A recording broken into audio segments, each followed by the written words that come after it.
and 39. Those two chapters. That is probably the fewest chapters we've taken in any one session in Ezekiel. It's the smallest number. And the reason I've chosen to take only those two chapters is because they provide a unit just as much as chapters 25 through 32 provide a unit of prophecies against heathen nations. So this is one section that needs to be taken as one. And after chapter 39, chapter 40, and all the way to the end of the book through 48, one discussion also of a temple vision, his fourth vision. We'll get to that tomorrow, and I intend to cover that in those entire 9 chapters tomorrow. Now, you might say, well, you can't cover 9 chapters in one session. Well, read them in advance, and you'll see why I'm going to do that. They're a little bit like the tabernacle description in Exodus. The details are detailed, and we're not going to go into all the little aspects of it. But we're going to try to understand what that vision is about generally. But this prophecy is a very interesting prophecy. It's with reference to Gog, the land of Magog, the chief prince of Meshech and Tubal.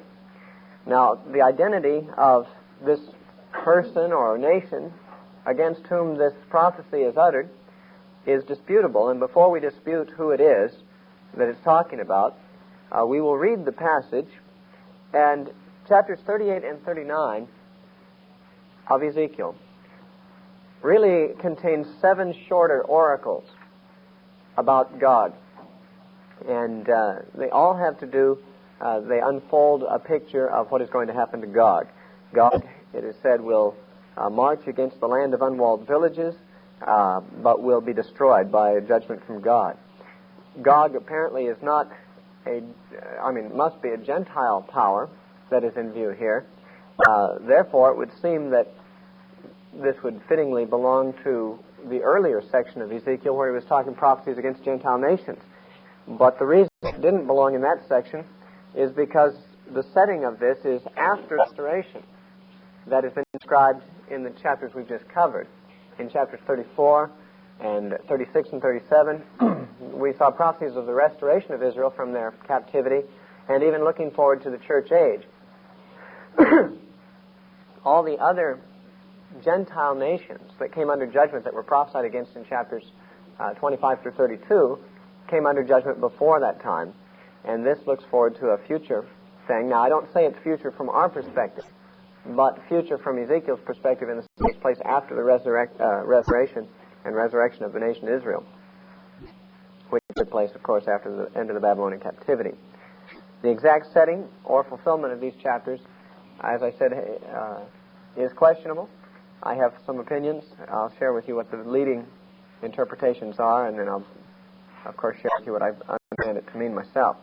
But there are 7 oracles in these 2 chapters. Each of them begins with the expression, "Thus saith the Lord God." The first of them begins at verse 3, and verses 3 through 9 of chapter 38. And then you can see at verse 10 that expression again, "Thus saith the Lord God." At verse 10 through verse 13, we have another oracle against God. And then verse 14 once more says, "Therefore, Son of man, prophesy and say unto Gog, Thus saith the Lord God." So here goes another one. And that's verses 14 through 16. That's the third oracle. The fourth oracle begins at verse 17, which begins, predictably, "Thus saith the Lord God." And that runs through the remainder of the chapter, to verse 23. And then at chapter 39, we have the fifth oracle, and that is a longer one. It's 16 verses, verses 1 through 16. "Therefore, thou son of man, prophesy against Gog, and say, Thus saith the Lord God," etc. And then at verse 17, we have the sixth beginning, "And thou son of man, thus saith the Lord God," and it goes on. The sixth oracle is verses 17 through 24, and then the remaining verses comprise the seventh oracle at verse 25, "Therefore, thus saith the Lord God." verses 25 through 29. So, 7 short oracles. The number 7, of course, to the Jewish mind is very significant. It's the number of completeness. There's a complete picture given here of a conflict between what is obviously an evil power and the people of God. And God comes to the aid of His people and saves them out of it. We'll read it now, and I'll try to avoid the temptation to make comments as we read through it. What I want to do is give you the overall picture by reading the whole 2 chapters. It'll be a lengthy portion, less than, it'll be about 52 verses. But I feel like that's necessary to read it through like this, and then we'll go through and pick out parts that will help us to gain an understanding of what is being described. Ezekiel 38:1, "And the word of the Lord came to me, saying, Son of man, set thy face against Gog, the land of Magog, the chief prince of Meshech and Tubal, and prophesy against him, and say, Thus saith the Lord God, Behold, I am against thee, O Gog, the chief prince of Meshech and Tubal, and I will turn thee back, and put hooks into thy jaws, and I will bring thee forth, and all thine army, horses and horsemen, all of them clothed with all sorts of armor, even a great company with bucklers and shields, all of them handling swords, Persia, Ethiopia, and Libya, with them, all of them with shield and helmet. Go and all his bands, the house of Togarmah, the north quarters, and all his bands, and many people with thee. Be thou prepared, and prepare for thyself, thou and all thy company that are assembled unto thee, and be thou a guard unto them. After many days thou shalt be visited. In the latter years thou shalt come into the land that is brought back from the sword, and that is gathered out of many people, against the mountains of Israel, which have been always waste, but it is brought forth out of the nations, and they shall dwell safely, all of them. Thou shalt ascend and come like a storm, thou shalt be like a cloud, to cover the land, thou and all thy bands, and many people with thee." That is the first oracle, which basically describes the mustering of Gog's army ready to attack the land that is described there as the land of Israel. Verse 10 then begins the second oracle, which mainly tells of this evil king's intentions, what his evil intents are. "Thus saith the Lord God, it shall also come to pass, that at the same time shall things come into thy mind, and thou shalt think an evil thought. And thou shalt say, I will go up into the land of unwalled villages. I will go to them that are at rest, that dwell safely, all of them dwelling without wall, and having neither bars nor gates, to take a spoil and to take a prey, to turn thine hand upon the desolate places that are now inhabited, and upon the people that are gathered out of the nations, which have gotten cattle and goods, and dwell in the midst of the land, Sheba and Dedan, and the merchants of Tarshish with all the young lions thereof shall say unto thee, Art thou come to take a spoil? Hast thou gathered thy company to take a prey, to carry away silver and gold, to take away cattle and goods, and take a great spoil? Verse 14 begins the third oracle, describing the invasion. Therefore, Son of man, prophesy and say unto Gog, Thus saith the Lord God, In that day, when my people of Israel dwelleth safely, shalt thou not know it? And thou shalt come to thy place out of the north parts, thou and many people with thee, all of them riding upon horses, a great company and a mighty army. And thou shalt come up against my people of Israel as a cloud to cover it. It shall be in the latter days, and I will bring thee against my land, that the heathen may know me, when I shall be sanctified in thee, O God, before their eyes. So here he comes with all of them on horses down into Israel. The fourth oracle describes actually the massacre as God rises up and judges Gog, the massacre of Gog and his armies. Thus saith the Lord God, Art thou he whom I have spoken in old time by my servants the prophets of Israel, which prophesied in those days many years that I would bring thee against them? And it shall come to pass at the same time, when Gog shall come against the land of Israel, saith the Lord God, that my fury shall come up in my face, for in my jealousy and in the fire of my wrath have I spoken. Surely in that day there shall be a great shaking in the land of Israel, so that the fishes of the sea and the fowls of heaven and the beasts of the field and all the creeping things that creep upon the earth and all the men that are upon the face of the earth shall shake at my presence, and the mountains shall be thrown down, and the steep places shall fall, and every wall shall fall to the ground. And I will call for a sword against him throughout all my mountains, saith the Lord God. Every man's sword shall be against his brother, and I will plead against him with pestilence and with blood. And I will rain upon him and upon his bands and upon many people that are with him, an overflowing rain and great hailstones, fire and brimstone. Thus will I magnify myself and sanctify myself, and I will be known in the eyes of many nations, and they shall know that I am the Lord. Now, you might think that we don't need another chapter. We've seen the whole thing from beginning to end. Gog has attacked, and God has rained upon them with fire and brimstone and hail and rain, and also has brought a sword against them and has wiped them out. However, chapter 39 goes on to describe the extent of the destruction of this enemy. This lengthy oracle, verses 1 through 16, chapter 39, largely describes the destruction of invading armies. It says, Therefore, thou son of man, prophesy against Gog, and say, Thus saith the Lord God, Behold, I am against thee, O Gog, the chief prince of Meshech and Tubal, and I will turn thee back and leave thee but the sixth part, and will cause thee to come up from the north parts, and will bring thee upon the mountains of Israel. And I will smite thy bow out of thy left hand, and I will cause thine arrows to fall out of thy right hand. Excuse me. Thou shalt fall upon the mountains of Israel, thou and all thy bands, and the people that is with thee. I will give thee to the ravenous birds of every sort, and to the beasts of the field to be devoured.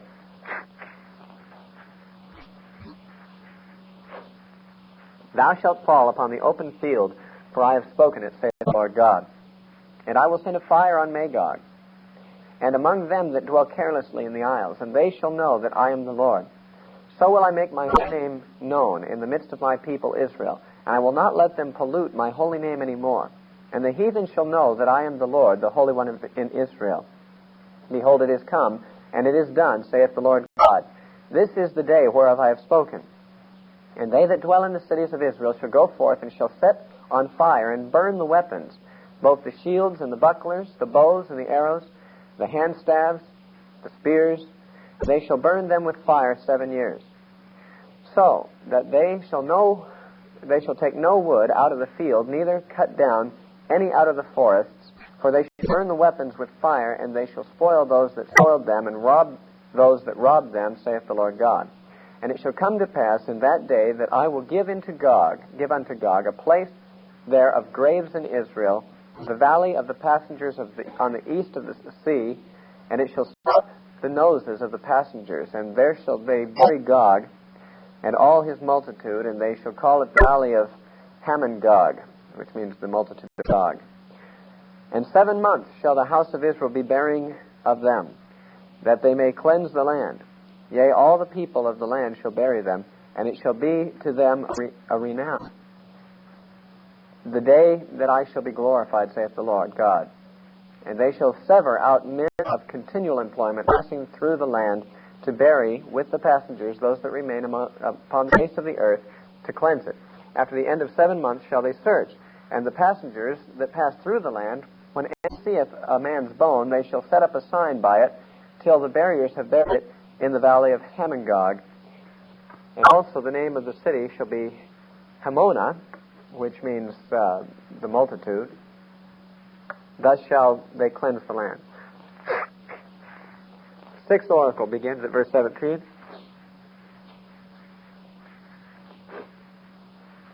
And thou, son of man, thus saith the Lord God, speak unto every feathered fowl, to every beast of the field, assemble yourselves and come, gather yourselves on every side to my sacrifice that I do sacrifice for you, even a great sacrifice upon the mountains of Israel, that you may eat flesh and drink blood. You shall eat the flesh of the mighty, and drink the blood of princes of the earth, of rams, of lambs, and of goats, of bullocks, and of them the fatlings of Bashan. All of them fatlings of Bashan. And ye shall eat fat till ye be full, and drink blood till ye be drunken, of my sacrifice which I have sacrificed for you. Thus ye shall be filled at my table with horses and chariots, with mighty men, and with all men of war, saith the Lord God. And I will set my glory upon the heathen, and all the heathen shall see my judgment that I have executed, and my hand that I have laid upon them. So the house of Israel shall know that I am the Lord their God, from the day from that day forward. And the heathen shall know that the house of Israel went into captivity for their iniquity, because they trespassed against me. Therefore hid I my face from them, and gave them into the hand of their enemies. So fell they all by the sword. According to their uncleanness and according to their transgressions have I done to them, and hid my face from them. The seventh and last oracle, verse 25. Therefore, and this is mainly talking about God's final purpose for his people. Therefore, thus saith the Lord God, now will I bring again the captivity of Jacob, and have mercy upon the whole house of Israel, and I will be jealous for my holy name. After that they have borne their shame, and all their trespasses whereby they have trespassed against me, when they dwelt safely in their land, and none made them afraid. I have brought them again from the people, and gathered them out of their enemies' lands, and am sanctified in them, and in the sight of many nations. Then shall they know that I am the Lord their God, which caused them to be led into captivity among the heathen, but I have gathered them into their own land, and have left none of them any more there. Neither will I hide my face any more from them, for I have poured out my Spirit upon the house of Israel, saith the Lord God. Now, this is a very exciting description, although it is, in Ezekiel's characteristic style, somewhat repetitious in the way he's related it, which makes it maybe a little less interesting to read. But what we have is a picture of God, who is said to be the chief prince of Meshech and Tubal, of the land of Magog, and his allies, who are named in chapter 38, verses 5 and 6, Persia, Ethiopia, Libya, Gomer, Togarmah. These are said to be the allies of God. And this king comes against Israel. And he comes against Israel with a great host, but he finds that he cannot destroy Israel. Israel seems to be indefensible. It is unwalled. It says in verse 11, I will go to the land of unwalled villages. In those days, of course, walls around a city were its chief defense against invasion. And so he's coming against what appears to be a defenseless people, but they are God's people, and therefore God fights for them, and he sees to it that Gog falls. And in chapter 39 we saw, in verse 2, he says, I will leave but a sixth part of this, suggesting that only that 5/6 of the army is to be destroyed. In verse 9 it talks about the burning of the weapons, requiring 7 years. And in verse 12 of chapter 39 it says that they'll be burying the dead for 7 months. And even at the end of 7 months, if anyone sees a bone, they'll set up some kind of a flag by it so that the buriers who are continually employed in the work of burying these bodies will see that there's a bone there yet to be buried. And then he talks about the birds and the wild animals being called to eat the flesh of these dead. And then God's restoration of Israel is the last thing he talks about. Now, what is the fulfillment of this? First of all, the identification of Gog is extremely difficult, because there is no other reference to Gog in the Old Testament. And there's only one reference to Gog in the New Testament. In other words, there is one reference in the Old, right here, and one in the New, to this person named Gog. And in the Old Testament, therefore, we are at a loss to identify who Gog is, except it is mentioned that he is of the land of Magog, and some would point out to us that Magog is mentioned back in the book of Genesis as one of the sons of Jephthah, I believe it is, and that is one of the sons of Noah, and so they identify Gog as the king. It may be a symbolic name, since there's not known to have been a historic king by this name, but the king of the land of Magog, which was up in the northern regions to the north of Israel. But Meshech and Tubal, some of these are also named in the Table of Nations in Genesis. They were sons of different, they're descended from Noah. Whether this battle is describing a future conflict, or one that is now past and historical, or whether there's another alternative is the big question. One gets the impression immediately that it's talking about a battle such as would have been fought in ancient times, and not a future one. Not one that is future from our point of view.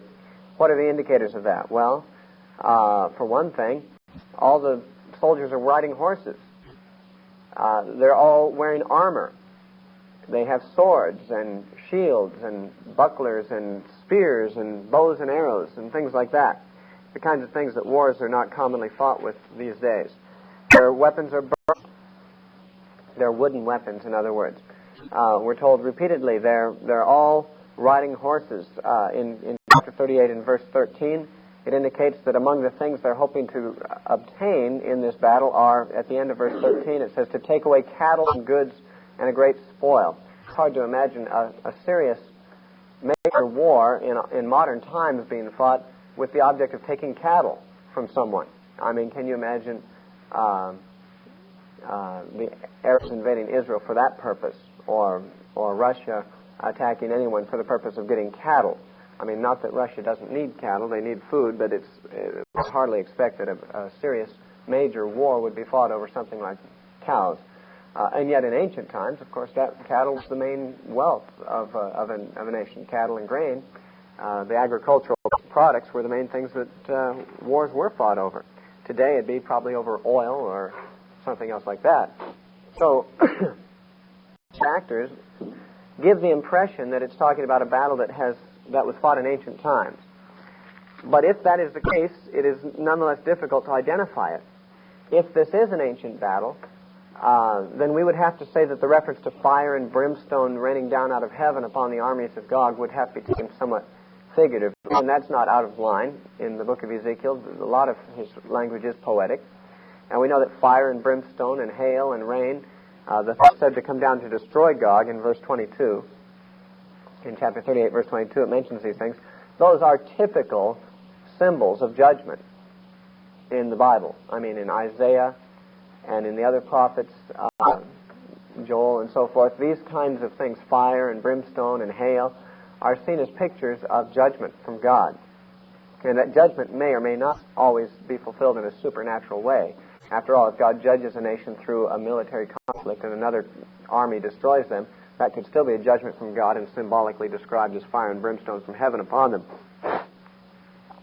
But if it is an ancient battle, we don't know which one it is. There are some who believe, some commentators have felt, that Antiochus Epiphanes is the God in this passage. Antiochus Epiphanes was a Syrian. He was one of the guys who reigned Syria after the fall of Alexander the Great during the intertestamental period. He is the one who profaned the temple in Jerusalem, offered a pig on an altar to Zeus in the temple in Jerusalem. He slaughtered many, many Jews. However, the Maccabeans arose against him and overthrew him with military force. And some feel that there are evidences within this passage that this is what we're looking at. We're looking at the future conflict between Antiochus Epiphanes and Israel, or Jerusalem. In favor of that contention, and I don't necessarily hold that myself, but it is argued in chapter 38, verse 9, that God descends and comes down upon Israel like a storm. In Daniel 11:40, a passage which definitely is talking about Antiochus Epiphanes, it uses similar language about him. I'll read the passage to you. Daniel 11:40, describing this person. It says, and at that time of the end shall the king of the south push at him, and the king of the north shall come against him like a whirlwind, with chariots and with horsemen and with many ships, and he shall enter into the countries and shall overflow and pass over. This king of the north, in the context, would seem to be Antiochus, and he'll come in like a whirlwind, which is similar to coming in like a storm. But then again, that could be to say that must be the same king in both instances, simply because both of them come in like a storm, is stretching a point a little bit further than I'm willing to do. The same people who understand this Gog as being Antiochus Epiphanes would say that in verse 21, where God says, I will call for a sword against him throughout all my mountains, that this would be a reference to Judas Maccabeus, who led the rebels of the Jews against him and overthrew him. That would be the sword. But again, that's reading into it. It could be any sword. It could be any army. One thing that is clear from verse 21 is that there will be armies coming against him. A sword always represents military strength. And whether it was Judas Maccabeus or not is strictly a matter of conjecture. Further, chapter 39, in verse 7, it says in the middle of that verse, I will not let them pollute my holy name anymore. It is argued that Antiochus Epiphanes had polluted God's name by polluting the sanctuary.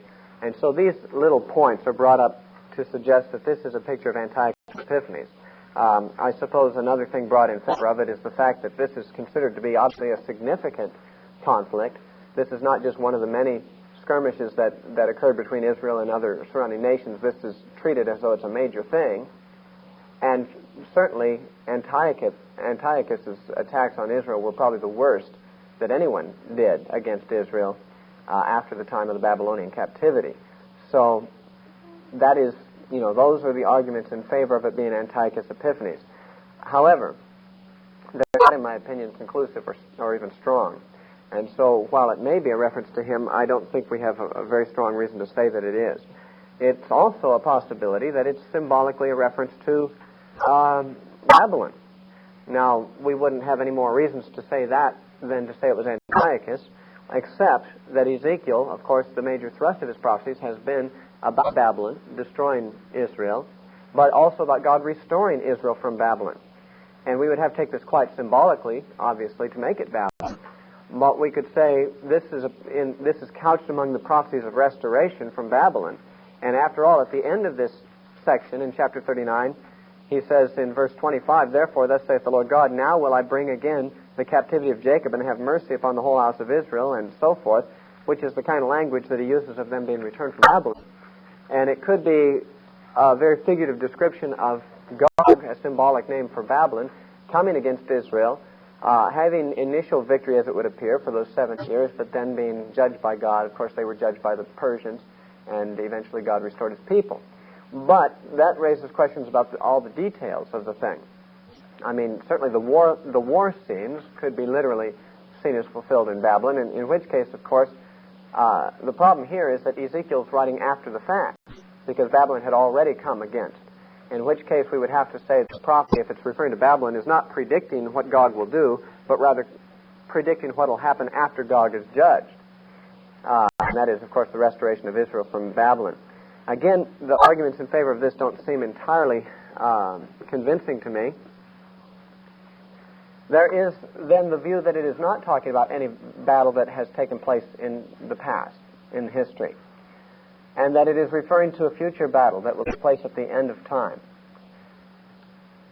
In favor of this view is the fact that the book of Revelation mentions Gog also, and seems to put the conflict between God and Gog at the end of the present age. And I would turn your attention there for a moment to Revelation chapter 20. Now, the difficulty with turning to Revelation 20 as a means of settling a controversial point is the fact that Revelation 20 is the most controversial chapter in the New Testament, and that the whole interpretation of Revelation 20 is open to question.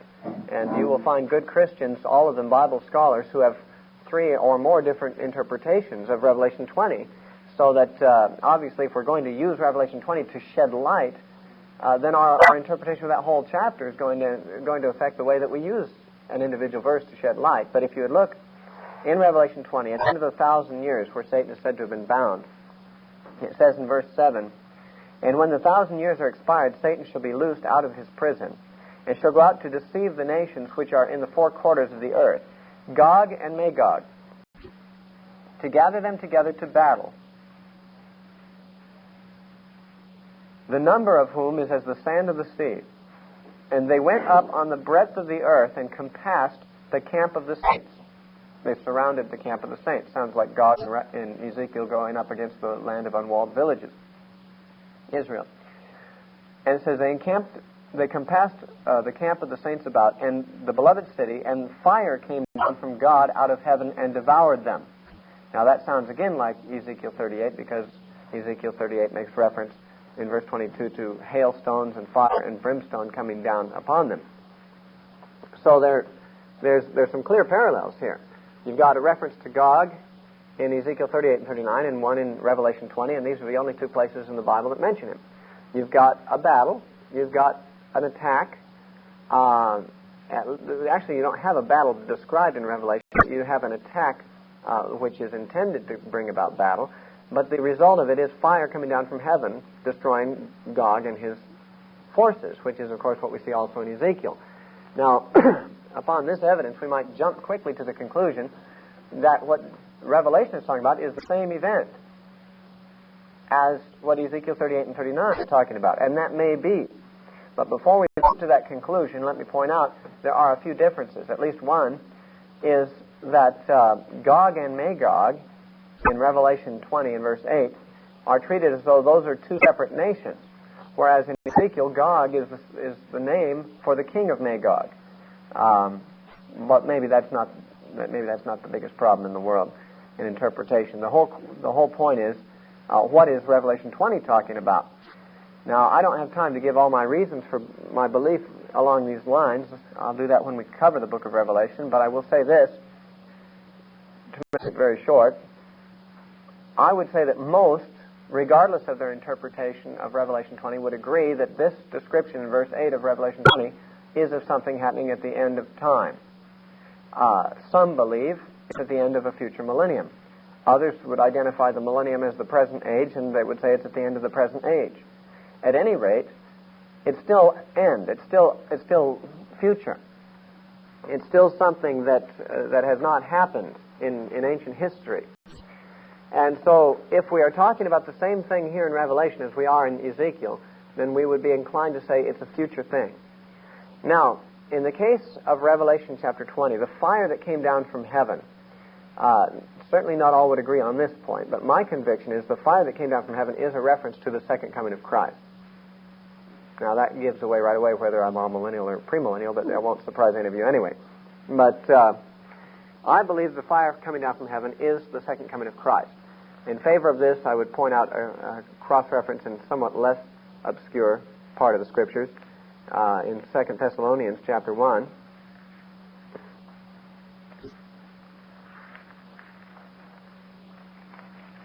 Second Thessalonians chapter 1,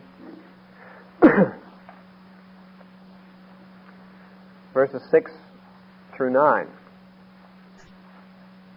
says, "Seeing it is a righteous thing with God to recompense tribulation to them that trouble you, and to you who are troubled rest with us, when the Lord Jesus shall be revealed from heaven with his holy angels in flame of fire, taking vengeance on them that know not God, and that obey not the gospel of our Lord Jesus Christ, who shall be punished with everlasting destruction from the presence of the Lord and from the glory of his power."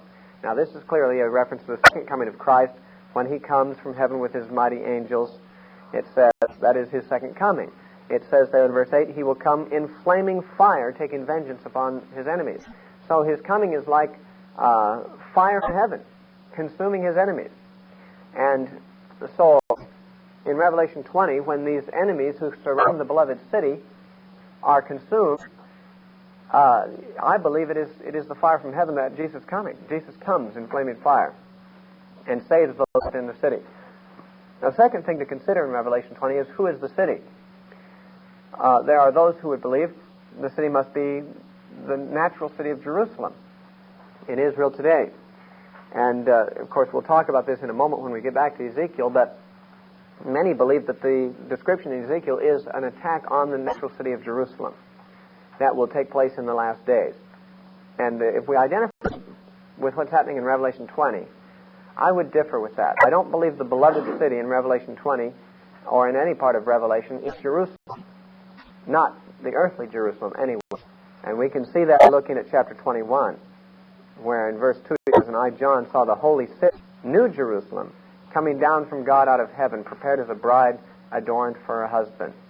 And, of course, down in verse 9, "And there came unto me one of the seven angels which had the 7 vials full of 7 last plagues, and talked with me, saying, Come hither, I will show you the bride, the Lamb's wife. And he carried me away in the Spirit to a great and high mountain, and showed me the great city, the holy Jerusalem, descending out of heaven from God." The beloved city is that which is called the bride of the Lamb, the Lamb's wife. Excuse me. That bride, in my opinion, as I understand the New Testament general teaching, is that is the church. And Jesus even spoke to his disciples and said, "You are the light of the world, a city that is set on a hill, cannot be hid." He compared them with a city. It says in Hebrews 11 that Abraham was looking for a city whose builder and maker is God. He's not looking for an earthly city. The beloved city in Revelation, that is mentioned in Revelation and verse 9, is, I believe, has to be the church. And so what we see in Revelation is a persecution of the church by whoever this Gog is. A persecution of the church which is relieved only by the second coming of Christ, coming to save the church from intense persecution. That, at least, is how I feel Revelation chapter 20 is to be understood. And if we are to identify the events of Revelation 20 with those in Ezekiel, then we would have to say that also is the picture that we're getting in Ezekiel. That we're looking at the land of unwalled villages, the reference to Israel in this passage, that these really would be spiritual Israel that's in view. This picture of the church in the latter days, perhaps. Now, I'm not saying that's necessarily the correct interpretation. I'm saying that if that is how we understand Revelation 20, and if Revelation 20 is talking about the same thing, which seems likely, then that is how we approach Ezekiel. That we are looking at a battle against the church, not against natural Jerusalem. Now, further, who is Gog? One of the most popular theories among Christian teachers today is that Gog is Russia. And you may have heard in some of the popular books, or read in popular books on eschatology, that one of the great events that some look forward to is Russia attacking Israel. And that is, of course, that whole scenario that is described there is from this section of Ezekiel. It's from these two chapters. There's no place else in the whole Bible that would suggest such a thing, but these two chapters, to some, do. They're saying Russia is going to attack Israel in the last days, and God is going to judge Russia and wipe out 5/6 of the armies with fire from heaven. And this, they say, is not the end of the world, but rather this is the beginning of the tribulation. At least that's how it's been taught to me. Now, various scholars may differ in their particular interpretation, but where I learned eschatology first, the teacher told me, when you turn on your radio some morning and hear that Russian tanks have rolled into Israel, know that your redemption draweth nigh. Know that the rapture is soon. Know that the tribulation is beginning, and so forth. These are the things I was taught. And so fire from heaven was not identified as the second coming of Christ, but simply as a supernatural judgment coming down on the Russian armies. And this fits into a certain scenario that some have laid out for the future, which would eliminate Russia as a major world power. You see, Russia makes the big mistake of coming down against Israel, and they touch the apple of God's eye. God wipes out 5/6 of them. Suddenly they're reduced to no major power anymore in the world, which gives opportunity for another European leader, whom they identify as Antichrist, to become the world leader in the vacuum that is left by the destruction of Russia. And so it all fits very smoothly in the minds of some. Most of the assumptions in that scenario I question today. In fact, many of them I outright reject. I used to believe them and teach them. But let's look at the reasons that they say this is Russia. First of all, you notice in verse 2 that you have the expression the chief prince. The word chief in the Hebrew is Rosh. We would spell it, if we put it in English characters, R-O-S-H, Rosh. It can be translated chief or first, or it could be taken as a proper name, some say. Some say Rosh is an ancient name for Russia. And so that it's saying that he is the prince of Rosh, rather than saying he's the chief prince, that it is saying he's the prince of Rosh, which they identify as Russia. And so there we go. And in addition to that, they say that Meshech and Tubal refer to tribes that migrated up into the region that we now call Russia and settled in the areas that we now call Moscow, Meshech being an ancient name for Moscow, and Tubal, an ancient name for another Russian city, Tobolsk. And therefore, they say, you see, this is very clearly to be recognized as Russia. Hal Lindsey, in his book, The Late Great Planet Earth, has a whole chapter dealing with Gog and Magog, with these chapters in Ezekiel. And he quotes various scholars who support the view that he holds on this. And to tell you the truth, his chapter is somewhat impressive. I know when I first read it, I had no reason to question it.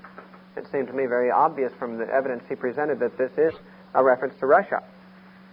And when you add to that it says elsewhere that they come down from the north, from the uttermost parts of the north. Of course, if you look north of Israel, go to the uttermost parts of the north, there's where Russia is. And you add to that in verse 5 you've got nations which are currently part of the United Arab Republic in confederacy with Gog. And we see, of course, that Russia does supply weapons and so forth to the Arab nations in order to attack Israel.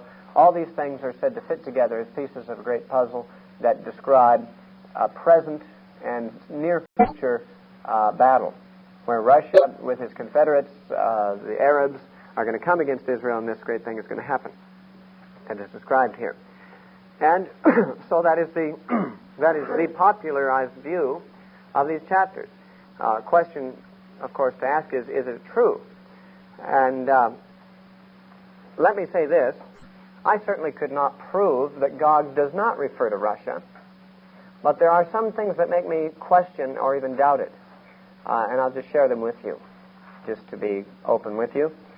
The word Rosh, which, as I said, is translated chief in verse 2, that Hebrew word appears 600 times in the Old Testament, and it is never used as a proper name. It never means Russia, in other words. It always means chief. 600 times it appears, and it always means chief. To take it on this instance and say, this time it doesn't mean chief, but it means Rosh, it means a place by that name, would be to make this instance unique in the Hebrew Scriptures, and there's not really much reason to do so. Meshech, is it really an ancient name for Moscow? It could not really be proven. The name Moscow is not related etymologically with Meshech. They do both start with M, of course, but that's about as far as the resemblance goes. In fact, Moscow is a Finnish word. It comes from the Muscovites, and it was first mentioned in ancient historic documents in the year 1147 A.D. There's no knowledge of this city existing before 1147 A.D. Therefore, there's not any reason to connect it with any known people that Ezekiel was aware of, some 500 or 600, 600 years before Christ. Tubal, again, sounds like Tobolsk a little bit, but there's not really much reason beyond that to say that it's an ancient name for Tobolsk.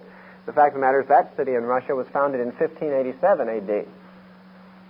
In other words, much too modern history for it to have a name, or it didn't exist as a city in the days of Ezekiel, and yet there was a Tubal, there was a Meshech mentioned in Genesis. These were tribal people. They did, of course, migrate, as far as we know, up into the northern parts above Israel, and some of them may have even lived in the land that is now encompassed by Russia or by the Soviet Union. But to me, I don't see enough evidence here. I mean, the evidence sounds good when you first hear it, but when you cross-examine it, to me it's a little shaky. Now, it would not damage my particular interpretation of this very much, even if it did turn out that Gog was Russia. But I have some doubts about it, and one of those doubts is based on chapter 38 and verse 17.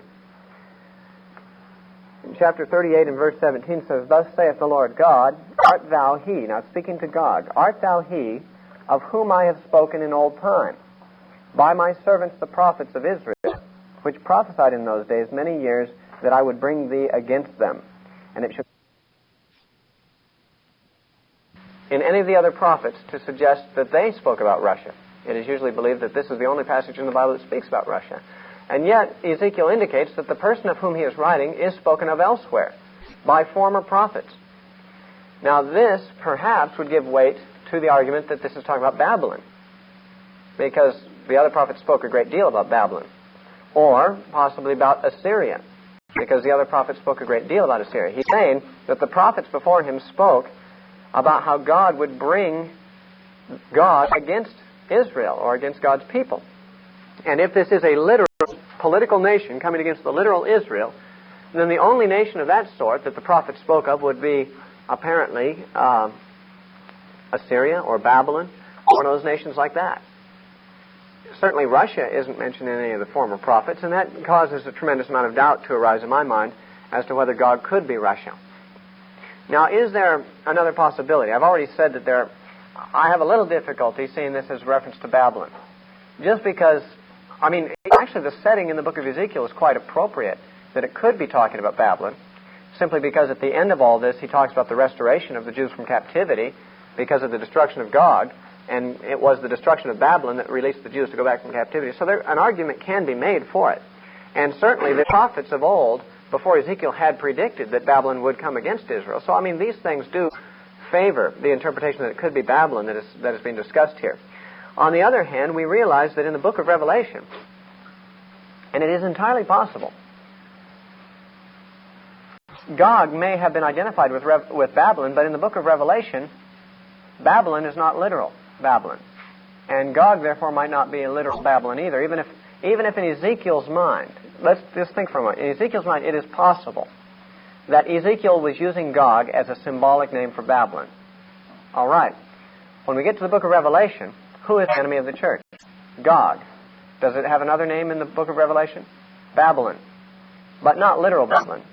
And for that reason, it may be that Ezekiel was thinking about literal Babylon and was talking about the Babylonian captivity, but really the ultimate spiritual fulfillment of this is in something else that Revelation is talking about. But what is that? I want to suggest a possible alternative to the views that we've suggested, and that is that we could have here a graphic, symbolic picture of spiritual warfare, which will go on between the church and the world system in these days.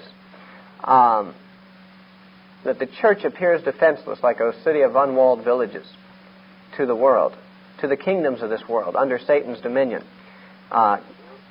And yet they have a resource that the world has not considered, and that is God.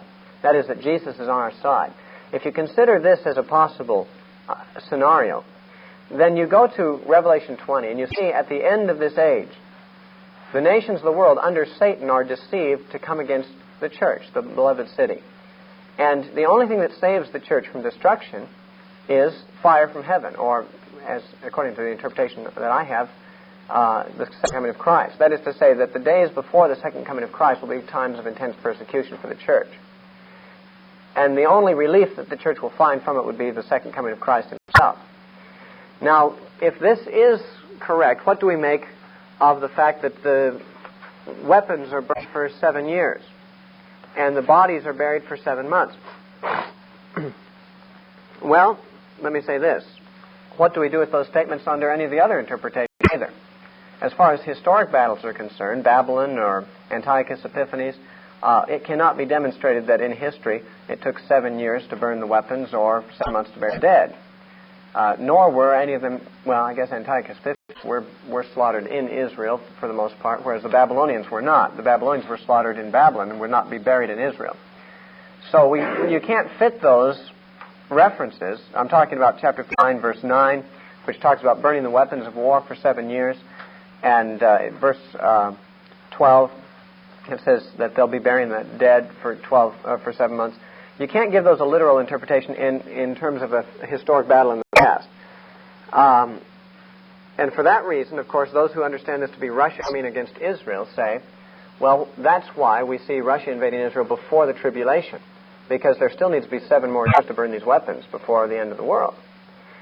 And, of course, they're taking a very literal approach to the idea that there are 7 years to burn the weapons. Now, one of the problems that such people anticipate is how are you going to burn tanks and military equipment such as we have today for 7 years, since for the most part they're made of metal. And, if they burn it all, it'll be the oil in them and so forth that burns up, and you're not going to burn things like that for 7 years. And the answer that is given, and you might get this out of Jack Chick-Track, or I think even Hal Lindsey might mention this in his book, they say, well, the Russians are doing something very interesting. They're starting to make their weapons now out of a wood product that is tougher than steel, and that is like 36 pieces of plywood compressed together into a thin piece, and it's got more tensile strength than steel, and they're making a lot of their tanks and things out of that. And that would burn for a long time. And this, of course, is put forward as a proof that this is a reference to Russia, and since they are doing that. The fact that they all come down on horses, they say, well, the Russians, of course, the Cossacks always were horsemen. The Russians have a huge supply of horses. They'll probably invade Israel on horses, they say. And to me, to make these statements is an unnecessary attempt to take figurative language too literally. I mean, you can't have your cake and eat it. If you're going to have this literally being the burning of weapons for 7 years in verse 9, then the weapons have to be not tanks, but, as it says, shields, bucklers, bows and arrows, hand staves, and spears shall burn for 7 years. And if you're going to make it a literal burning of literal 7 years, you've got to make it literal. It's bows and arrows we're talking about here. We're not talking about tanks and missiles burning for 7 years. So, what do? It's hard to imagine that any future battle will ever be fought with literal bows and arrows or spears. I mean, it just doesn't seem likely that in a battle anyone would resort to such things in this age of technology. Yet, it does not appear that any historic battle has had this literally happen where the weapons were burned for 7 years. And by the way, it doesn't imply that there will be a huge bonfire that will be kept ablaze for 7 years. Rather, in verse 10, it makes it clear, in chapter 9, 39:10, it says, basically, they'll be burning them as wood in their stoves at home, so they won't have to go out and cut wood for 7 years. In other words, they won't just make a big bonfire and watch it burn for 7 years. But rather than cutting wood, they'll go out and collect bows and arrows of the enemy and burn them in their stoves at home and so forth for 7 years. Again, you wouldn't take a tank home and bake your bread with it, probably. But that's what it's saying in verse 10, so that they shall take no wood out of the field, neither cut down any out of the forest, for they shall burn the weapons with fire, and they shall spoil those that spoil them. In other words, these weapons will be instead of the regular fuel for their regular fires. So the picture sometimes laid out of these wooden tanks and stuff being burned is not necessarily fitting the picture, as much as it would be nice to believe it. And by the way, the only place I've ever heard that Russia is making tanks out of wood these days is from Christian sources. I mean, Christians who are trying to prove a point about this chapter. I've never heard it from any secular source. I'm not saying the information isn't available from another source, but I personally couldn't verify it from any other source. It may be one of those many stories that has reality only in the imaginations of the Christians who are trying to fit it into an eschatological position. At any rate, we do know this. The number 7 is a very symbolic number to the Jews. And I've already pointed that out. There are 7 oracles in this section against Gog. Their weapons are burned for 7 years. Their bodies are being buried for 7 months. 7, 7, 7. Always 7. The book of Revelation also is full of 7s, as you know. It's got 7 seals, 7... what do we got? We got 7 heads on the dragon. You've got 7 trumpets, 7 bowls of wrath. You've got 7 thunders. The number 7 usually, I think, should be understood symbolically, unless it's written in a passage that does not tend toward symbolism. In a passage like Ezekiel or Revelation, where you find the number 7, there's good reason to suspect there may be a symbolic value to the number. And the number 7 means completeness to a Jew. And in the Jewish literature, especially apocalyptic literature, in which case it may simply mean that, these people are going to experience utter destruction as symbolically portrayed by, so many bodies are dead. I mean, they're all dead so that it takes 7 months to bury them. Their weapons are so many that the whole people of Israel burn them for 7 years. Literally or not? Well, that's the question. Is Ezekiel giving a picture of a literal battle, or is he giving a symbolic portrayal of some principles of conflict that really relate to spiritual warfare? I can't say with certainty, and I'm sure that you wish I could, but it wouldn't do any good if I did, because there's other people saying other things with just as much certainty, and it'd just be a matter of whether you want to believe me or them. What I can say is that I believe there's good reason to suggest that this is a description of spiritual warfare, especially when you compare it with Revelation 20, if they are talking about the same thing. And that Gog is a symbolic name for the enemies of the church. And that might represent different nations at different times. And it could well be, by the way, that the ultimate persecution of the church in the United States could be through the communist powers under Russia's leadership. It's not impossible. So even if it could be demonstrated, as I said, if it could be proven that Russia is Gog, which I don't believe it can be, but if it could, it wouldn't damage my viewpoint. My viewpoint is that one of the greatest spiritual warfares against the church taking place right now is by the communists persecuting the church in their countries, and no one would deny that Russia heads up pretty much the whole communist system, at least the Western communist system as opposed to the Asian communism. And the European communism is basically Soviet. And So maybe, maybe Russia is there, but I don't think we have very solid proof of it. What I would say is a picture of conflict, a picture of the enemies of the church thinking that they've got an easy prey here. Here's a defenseless little group of people, unarmed, just living peaceably, securely, and we're going to come against them. But they have God on their side, which is what the enemy has not considered. And in the end, even Jesus comes back and utterly wipes out all their enemies. The burning of their weapons, the burying of their bodies for 7 months or 7 years, I don't take literally myself. Because, as I say, if you do take literally, what do you apply it to? There's no known historic case. It doesn't fit the picture of a future battle because of the bows and arrows and things like that. So what do? I believe that we should take these things for effect and for the impression that's being made about the battle rather than to give statistical information about things. Just because of the way Ezekiel writes throughout his book. I mean, wait till we get to chapters 40 through 48. You'll know what I mean. The guy's practical anything that can be taken literally. And now that's not saying he's not telling the truth. Sometimes we Westerners, the way we write and like people to write for us, we want them to say things exactly the way they are and, just give it to us straight. But when the Oriental writers and the Middle Eastern writers write, they don't just do that. They use images, parables, they use symbols, they use flowery expressions, and a lot of times they're writing to give a true effect rather than true statistics. And I think that is probably how we're to understand this here, that we have Satan and his confederates, which are named here symbolically as many who were historic enemies of Israel. And they come against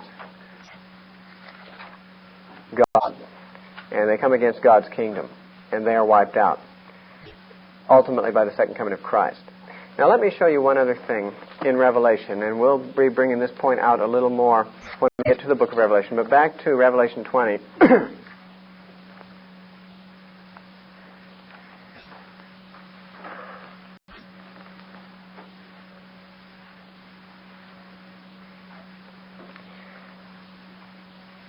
Let me give you a reason, and this is a side point, but it's of value.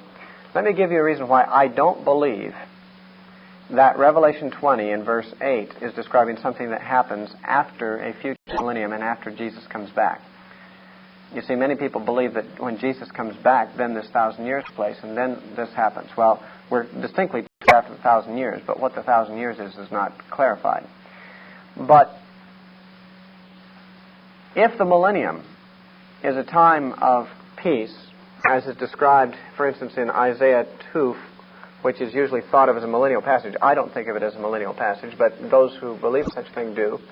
Millennial bliss is supposedly described in Isaiah 2, and in verse 4 it says, "They shall beat their swords into plowshares and their spears into pruning hooks. Nation shall not lift up sword against nation, neither shall they learn war anymore." And so it is suggesting that if we take Isaiah 2, as is usually done, as a picture of a millennium in the future, and we also take this chapter as a picture of the millennium, Isaiah 2 tells us they won't learn war anymore after that. Whereas this says they come to do battle. And so we would have to say that either Isaiah 2 or this passage are not talking about a future millennium, or neither are. They can't both be. And most who believe in this millennial thing are certain that Isaiah speaks of that and this, but they can't both, because according to Isaiah, they don't learn war anymore. And yet here they quite are adept at war. They're gathered to battle. They're ready to invade. But if we understand this as spiritual battle during the church age, then of course there's no problem with that. And by the way, there's other places in Revelation. I wonder if I can find them real quickly. I do want to, if I can. Here we go. There's another passage in Revelation that talks about the battle also.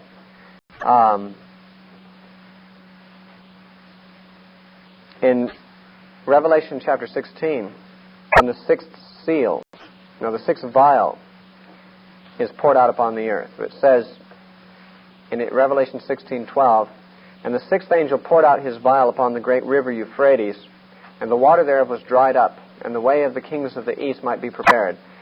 And I saw 3 unclean spirits of frogs come out of the mouth of the dragon, and out of the mouth of the beast, and out of the mouth of the false prophet. For they are the spirits of devils, working miracles, which go forth unto the kings of the earth and of the whole world, to gather them to the battle of the great day of God Almighty. Jesus says, Behold, I come as a thief. Blessed is he that watcheth and keepeth his garments, lest he walk naked and see his shame.